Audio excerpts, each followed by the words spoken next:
Give us this day our daily bread, and forgive us our debts as we forgive our debtors.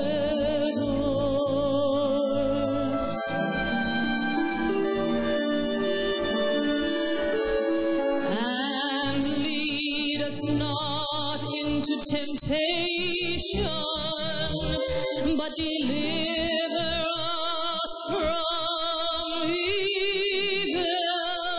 For thine is the kingdom, and the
It's time now for Glendora, a cheerful look at life, and this is Willie Carmino, Cat.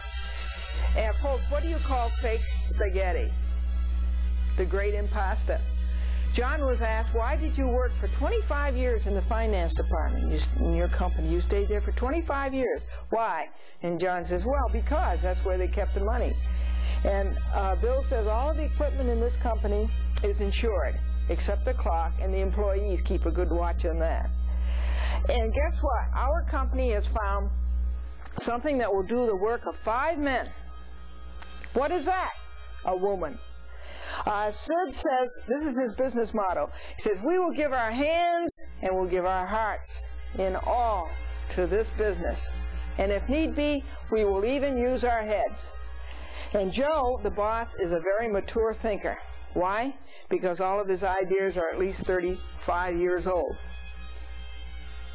Bob bought a calculator with a built-in memory, and one day he turned on his calculator, and the calculator says, you remember yesterday when you were trying to balance your checking account and you slammed me down on the table? Every summer, Joan and Bill send their kids to the least expensive but the most reliable place that they can think of, and it's called Camp Grandma. At camp, the swimming instructor got very, very sick, so the swimming instructor sent in the golf pro to substitute for him.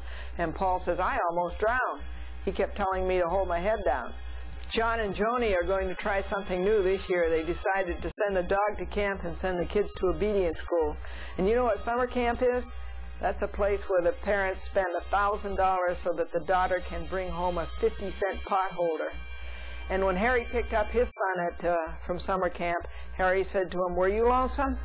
And the little boy says, no. He says, but some of the kids were lonesome. He says, the ones who had dogs. Don says that with all these fancy gadgets that they have on cars today, he says Detroit should invent a windshield wiper that can't hold a parking ticket.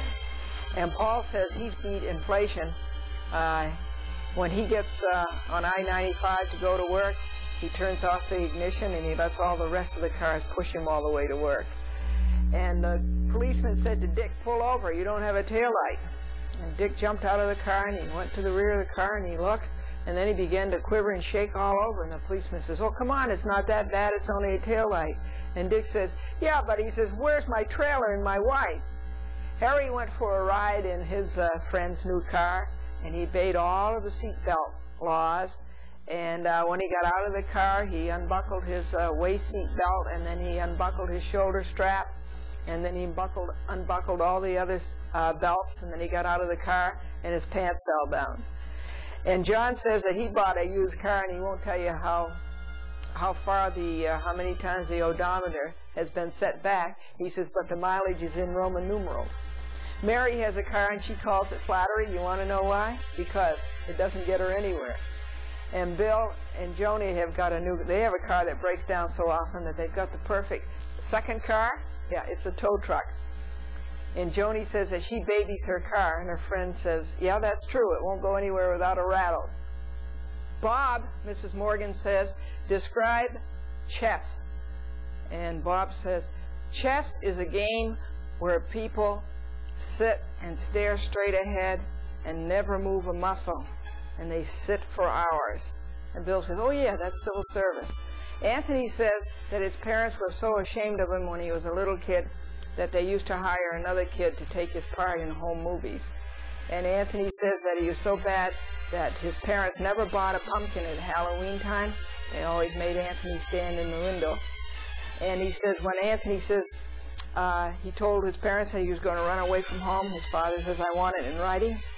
And when Anthony played hide and seek, none of the other kids would go look for him. Charlie was in the waiting room in the maternity ward of the hospital, and the nurse came out, and she says, what did you want, a girl or a boy? And Charlie says, I wanted a girl. And the nurse says, too bad, you got a boy. Charlie says, well, that's okay. That was my second choice. What do you think of this for an apple? This is what you call a big apple, right? And that's exactly where we're going next, to the Big Apple. And we're going to interview somebody who's very, very successful in his field, and is going to tell you kids how you could perhaps choose that as a field and be successful too, and give you some pointers. So this is a Glendora Cheerful Look at Life, and now we go to a chat with Glendora.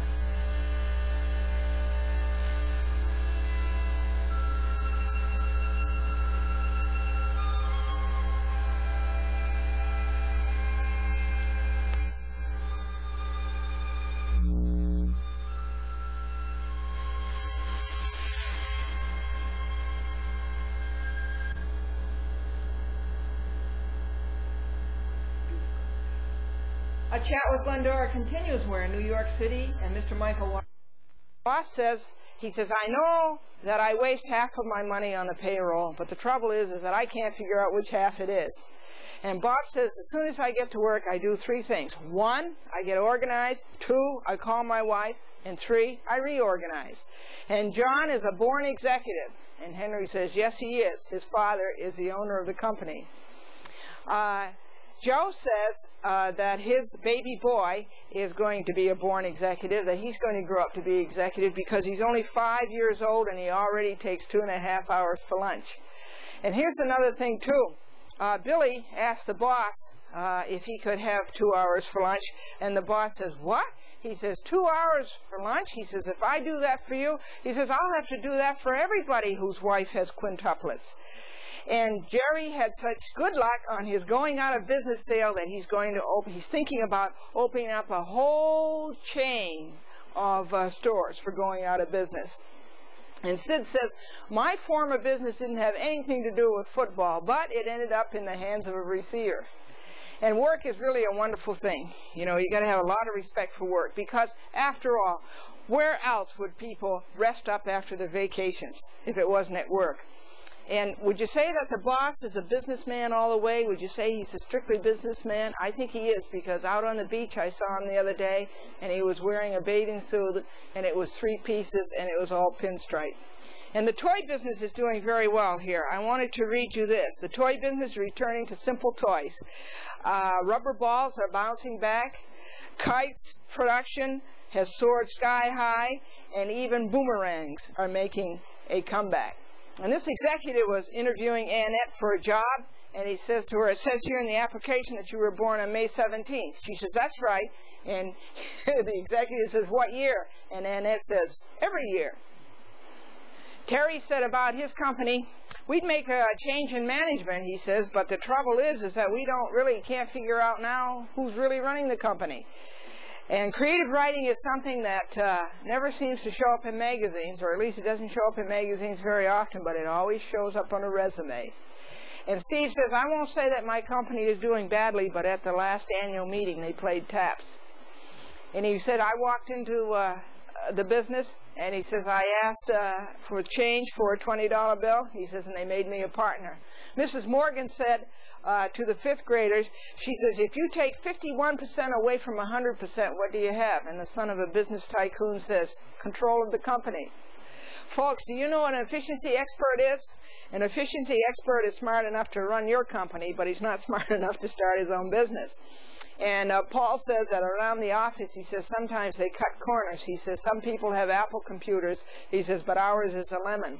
And this year, the boss says that he's going to write the annual report in terms that any stockholder can understand. He's going to write it like this. Look, Pat, look, see the earnings. The earnings are tiny. See the expenses. The expenses are huge. Run, Pat, run. Fresh out of college, Harry has what it takes to become a great business success. Rich parents. And Mary is very, very proud of her son, that he has become general manager of the company. And Mary's husband is not too sure, because the son started out as president of the company. This is Glendora, a cheerful look at life, folks. And we wish you the very best, and you hang in there and you keep the courage flowing. Got me here. Yeah, excellent. Well, thank you. Thanks again, Tim. Yeah, it's been a pleasure. Night. It was really good of you to spend the time with the kids. Well, thank you very much, and We it's been a great pleasure to spend the time with you. Tim Miller, who is a vice president of advertising for NBC Television East Coast. Is that right? Yes. It is. And we thank you very much for doing that. And this is a chat with Glendora.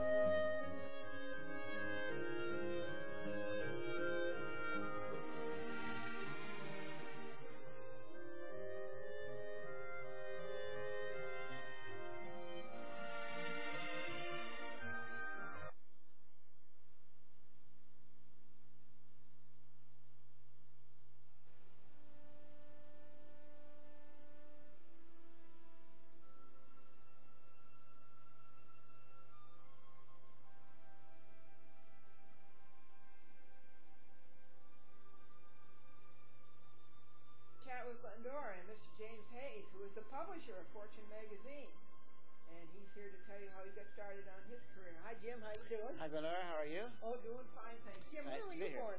I was born in New York City. You were really? Manhattan Island. Oh, that. And you went to school where, James? I went to elementary school in New York City. Did you? At St. Ignatius Loyola. Yes. And I went away to high school, a little place called Canterbury up in Connecticut. Yes, that's a nice school. And then I went to Georgetown down in Washington after that. Did you take law or anything? No, I always studied English literature. People, if you like creative work, if you like communications, it's a fascinating place to spend a career. I've enjoyed every day of my life in it. Yeah, you look as though you enjoy it. Pleasure being here, Glendora. Bye now, Jim. Bye. And now here are the daughter and son of James Hayes. And this is Allison. Hi, Allison. How you doing? Hi, I'm fine, thanks. That's good. And your brother over there is James Hayes. Jimmy Hayes, right? Yep. Jimmy, what school do you go to? St. Teresa's. St. Teresa's. And how old are you? 7. And what grade you in? 2nd. Second grade. And Allison, what school do you go to? I go to the master's school. The master school. And what do you think you'll pursue as a career, Allison? Well, I haven't given that much thought to it being in 8th grade, but I'd like to pursue my principal hobby, which is ballet. Oh, really? And what kind of ballet is that? Classical ballet? Oh, very nice, Allison. That's a good career. Jimmy, what do you want to be? I'd like to be a soldier in the army. Well, that's neat. Someday you'll be a general, right? Right? Yeah, that's good. And you kids know why geese fly south in the autumn? No. Well, it's because it would take too long to walk.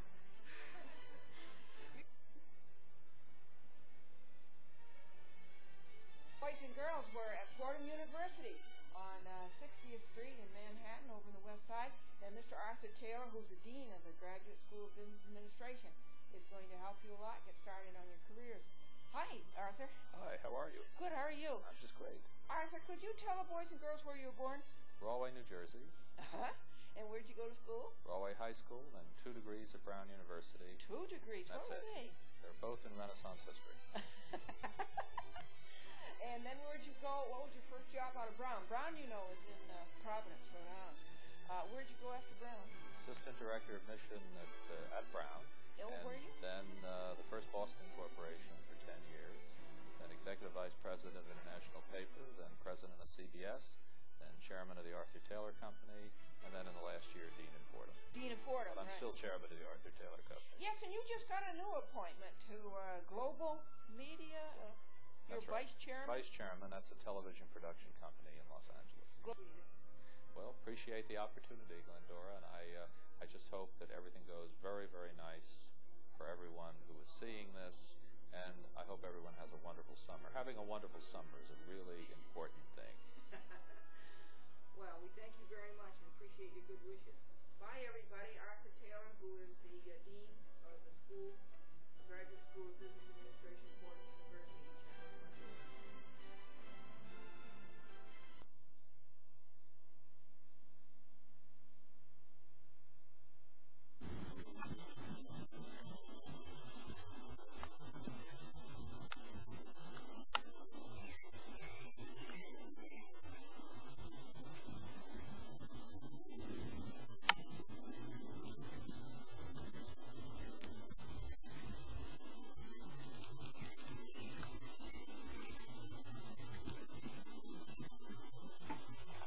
Now, I thank you for that. All right, Glendora, you take care. And then I wonder if you could tell me if I could talk to Yona.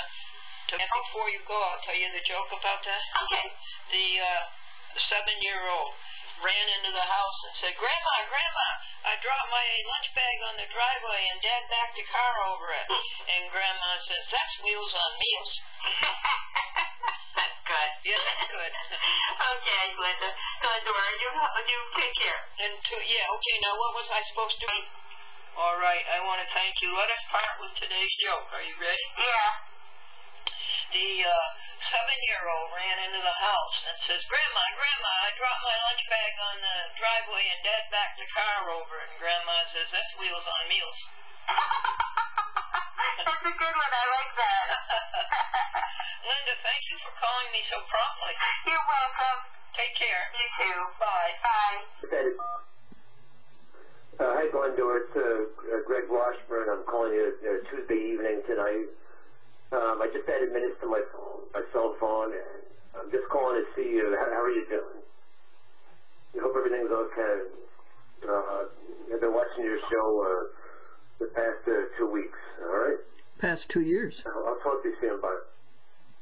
This Thursday, August 21st at sundown, or a little after 8 p.m., the county will present, free of charge, Shrek the Third on a 3-story screen at Kensco Dam Plaza. Pre-movie entertainment starts at 6, so bring a picnic basket, blanket, and lawn chair.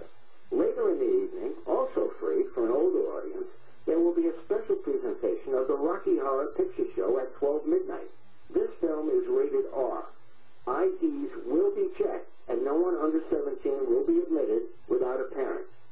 open at 11 p.m. for the second movie. For more information, call 864-7000 or visit westchestergov.com. Thank you. One. Hi, Glennie. This is Joe Cronin. How you doing? I hope you're feeling better from that Lyme disease. I hope everything is going all right. I didn't call on Friday night because it was the same show again that they've repeated that for about the last 2 or 3 weeks. But I just wanted to say hi and see how you were doing, and I hope you're feeling better. It sounds like I talked to you about a week ago, and I hope things are going all right.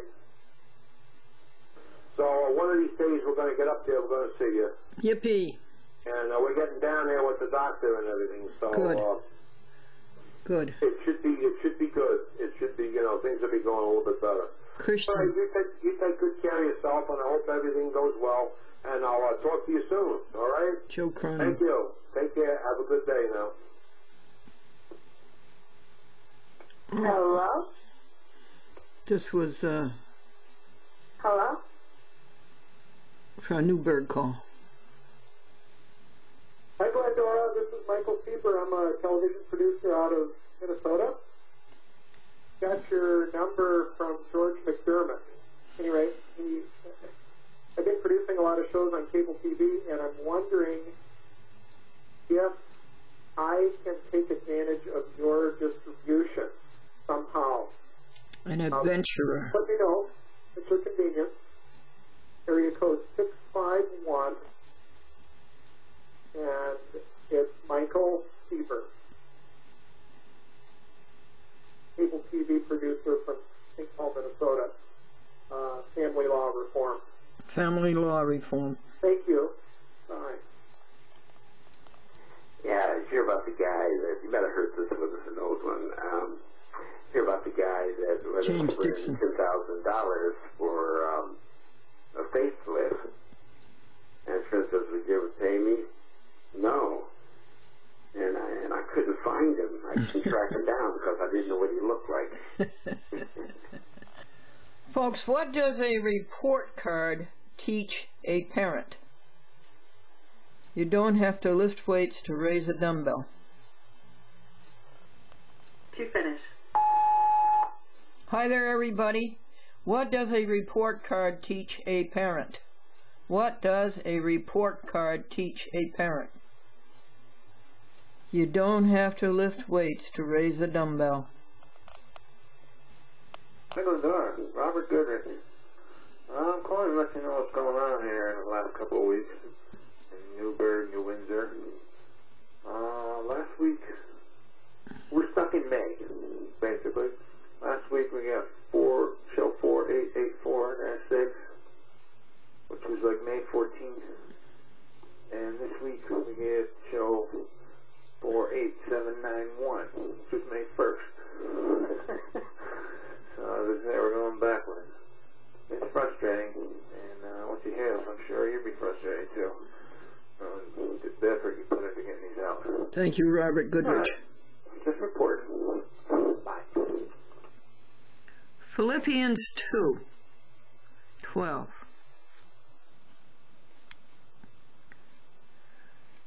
For it is God who works in you. Do all things without complaining and disputing.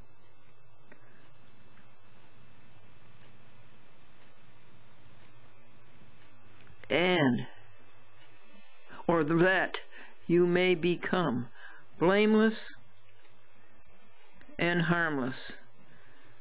That was like Franklin Buell.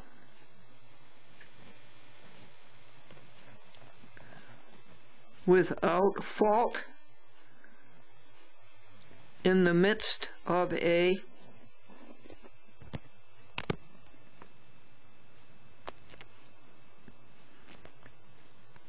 crooked and perverse generation.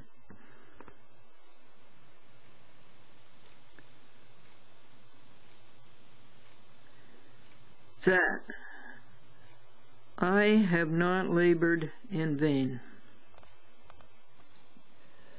It seems to me, Andrew Spinello, that you could show people a better movie than that and give them a better way to spend their life for 2 hours than that, than an R-rated movie. Let's go here. There's much more uplifting and ennobling things you can do for the people of Westchester, the county, than showing an R-rated movie. Let's go. I'm sorry, Nassau County Cablevision, that you don't have any new shows to play people. That's a good show that you've repeated. You played it 3 times, but why wouldn't you go back to... You had 4 shows. You didn't have to repeat this same one twice. You could have gone back to another one. But I'm sorry. It's the Lyme disease. However, on Monday of this week, no, I guess it was Saturday. No, I don't know when it was. I did send you 4 new shows. Anyway, they should be there now by this coming Friday night, which is the 22nd of August, and starts the last month of summer. But thank you, Joe Cronin, for keeping track, and thank you, Robert Goodrich. And Middletown, Time Warner, I do not see why you're playing the May shows in August. You should be playing July shows in August, but you didn't have any July shows. How about June shows in August? Okay, I'm sorry about the Lyme disease. Don't ever get it. You're so weak you can't even hold your head up. 212-9. Glendora, hi, it's Constance Andreessen. My number is 212-920-7748. I need to have a good interview done in Washington, D.C. on a judge that refuses to enforce court-ordered payments by my ex-husband who has made me homeless. You know the story. I am housed with friends now, but I really am ready to be personally interviewed on this issue, plus domestic abuse and the fact that the MEK on the State Department Sheriff was entered the United States District Court of Columbia. All right, so call me back at 212-920-7748. And if George can get filming to George me McDermott. and to a different location, we can do a small video, or I can go directly into the studio, which I would prefer. All right, thanks, Glendora. This message will be automatically deleted in. Sweetheart, this is Albert. I heard from our name that you got bit by a tick, and I did too, and they got Lyme disease as you have. I want to know what kind of medicine, what they do to you, really, because the only thing I did myself is take some antibiotics for a 2 period of 7-day or 10-day each, 7 days each, 7 days each. Anyway, I want to know if you do something else than that, because I'm not too sure. I still have a headache once in a while, and I'm not too sure if it's caused by this, or I am anemic also. I had to go for a blood transfusion a month ago, and I'm getting shot at progress because of chemotherapy on me. Oh. Destroy your red blood cells. So I am... But I think that was a long time ago. You're supposed to be 36 when I run, and I was only 21. So I had to get blood transfusion and full-fit shot. And I became, because of the Lyme disease, I ended up in the hospital because I not knew what I had anyway. And they found that out there, and I was at the hospital at noon, and I get up there at 9 o'clock the same night, and they made another check, and then 2 days later they told me that I had Lyme disease, which I sort of took in my arm myself, and I pulled it out. And I went to the hospital right away after that. But by the same token, instead of taking care of it like any doctor should, he did not know if I had Lyme disease at the time. He did not do. If they take care of it. Oh, that's terrible. With all his problems, he's got to have Lyme disease. This message will be automatically deleted in 14 days. To move, Probably